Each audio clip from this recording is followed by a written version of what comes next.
It was just another quiet afternoon in the suburban neighborhood until someone noticed something no one expected. HOA Karen with a bottle of alcohol, right in plain sight. The tension that would soon follow began with a single phone call, one that would change the perception of the entire street forever. The afternoon sun hung low, casting long shadows over the meticulously manicured lawns of Elmwood Heights, where neighbors prided themselves on the appearance and order of their streets. Karen, known to some as the self-appointed enforcer of neighborhood rules and the infamous HOA Karen, had always walked the fine line between authority and overreach. Her sharp gaze, quick judgments, and no-nonsense attitude often intimidated even the most confident residents. That day, however, she stepped into an entirely different kind of trouble. Karen pulled her luxury SUV up to the small convenience store at the corner, her expensive heels clicking against the asphalt as she approached the entrance. Inside, she grabbed a bottle of premium whiskey off the shelf, paid without hesitation, and returned to her car, placing the bottle carefully on the passenger seat. Unbeknownst to her, across the street, Mr. Henderson, a retired teacher with keen observational skills and a strong sense of community, had spotted the entire transaction from his front porch. Concern flickered across his face as he realized Karen was not only violating the HOA's strict regulations against public drinking, but also breaking the law by purchasing alcohol with a suspiciously hasty and secretive demeanor. He reached for his phone, dialing 911 without a second thought, reporting Karen's actions in precise detail. Within minutes, the sound of approaching sirens shattered the calm suburban afternoon, startling squirrels from the trees and drawing the attention of every neighbor who had been watching the world pass by with polite detachment. Karen, confident in her usual authority, stepped into her vehicle and started the engine, oblivious to the growing tension. As the police cruiser rounded the corner, flashing lights reflected off the shiny surface of her SUV. Officers exited the vehicle, approaching her with measured caution, while Karen, irritated by the intrusion, demanded to know the reason for their presence. Her voice, sharp and commanding, carried across the street, drawing even more neighbors to their windows and lawns, all curious and tense, wondering what could be serious enough to warrant such attention. Mr. Henderson, watching intently, pointed discreetly toward the bottle on her passenger seat, as if to confirm to the officers what he had seen. The scene escalated quickly as Karen attempted to dismiss the situation, claiming misunderstandings and questioning the authority of the officers, but the law was clear and the evidence undeniable. The first handshakes of a confrontation that would dominate neighborhood gossip for weeks began at that moment, with officers instructing Karen to step out of her vehicle. The neighbors, who had lived in relative peace and order, now found themselves witnesses to an event that blurred the lines between community rules and legal obligations. What started as a routine day in Elmwood Heights was rapidly turning into a spectacle, a cautionary tale for anyone who assumed the rules applied only to others, not to themselves. Karen's pride, her reputation, and her sense of control were all on the line, teetering precariously as each second passed with the officers calmly, yet firmly, asserting their authority. She argued, flustered and defensive, gesturing at her SUV and muttering about misunderstandings, but every word seemed to solidify the seriousness of the situation rather than alleviate it.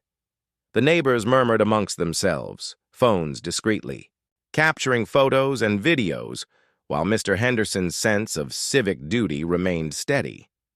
As the officers prepared to confiscate the bottle and place Karen under arrest, a wave of disbelief washed over the gathered crowd. The self-assured HOA Karen, so often the arbiter of neighborhood judgment, was now the center of scrutiny, forced to answer not to her rules but to the law itself.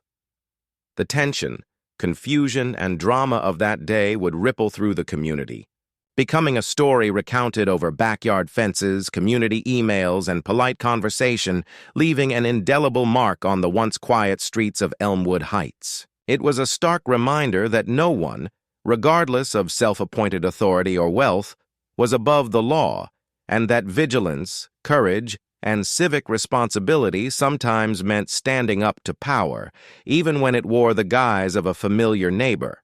Karen was guided to the police cruiser with firm but professional hands, her protests echoing off the neat brick facades of the surrounding homes.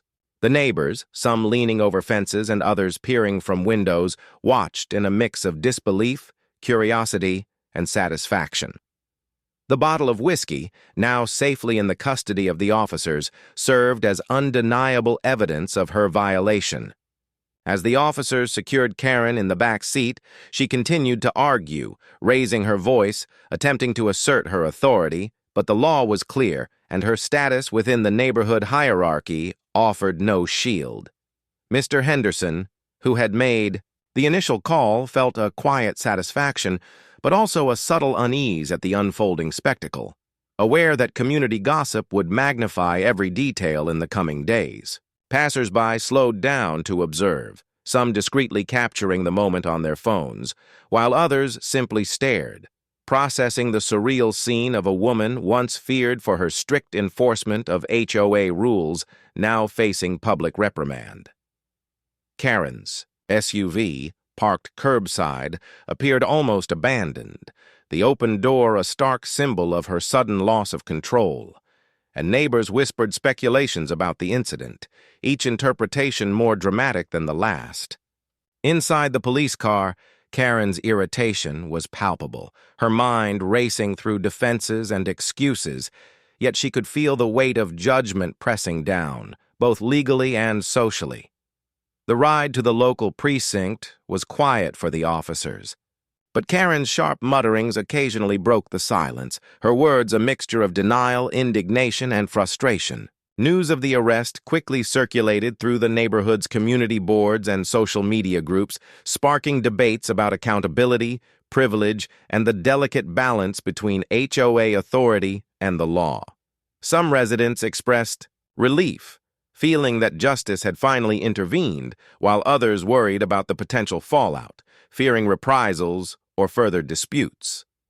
At the precinct, Karen was processed, her information logged, and the severity of her offense formally noted. The officers, experienced in dealing with confrontational individuals, handled her calmly but efficiently, ensuring that the legal process moved forward without incident.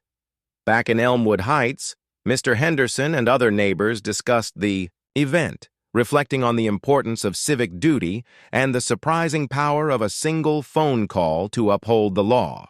Karen's arrest became more than a simple legal action. It transformed into a cautionary tale, a reminder that public visibility, whether through perceived authority or wealth, could not exempt one from responsibility. As the day wore on, the neighborhood slowly returned to its routine, yet the memory of the confrontation lingered, influencing interactions and conversations for weeks to come. HOA Karen's reputation, once seemingly unassailable, had been challenged publicly, and the event left an undeniable mark on the social fabric of Elmwood Heights. Residents would remember the sight of flashing lights, the murmurs of witnesses, and the rare moment when law enforcement intervened to remind everyone that accountability transcends self-appointed power. Conversations at backyard gatherings, local coffee shops, and online forums repeatedly referenced the incident, analyzing her behavior, the role of vigilant neighbors, and the swift response of the police. Karen herself faced an uncertain path, forced to reconcile her self-image with the legal reality she could no longer ignore.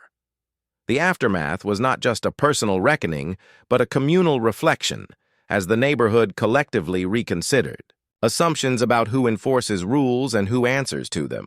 The ripple effect extended further than anyone anticipated, affecting HOA meetings, community trust, and the subtle hierarchy that had once governed Elmwood Heights.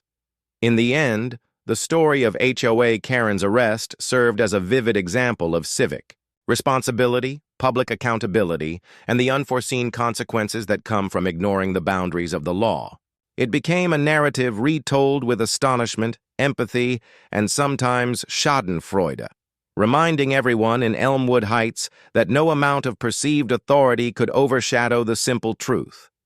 Everyone is accountable for their actions, and sometimes it only takes one vigilant neighbor to ensure justice is served.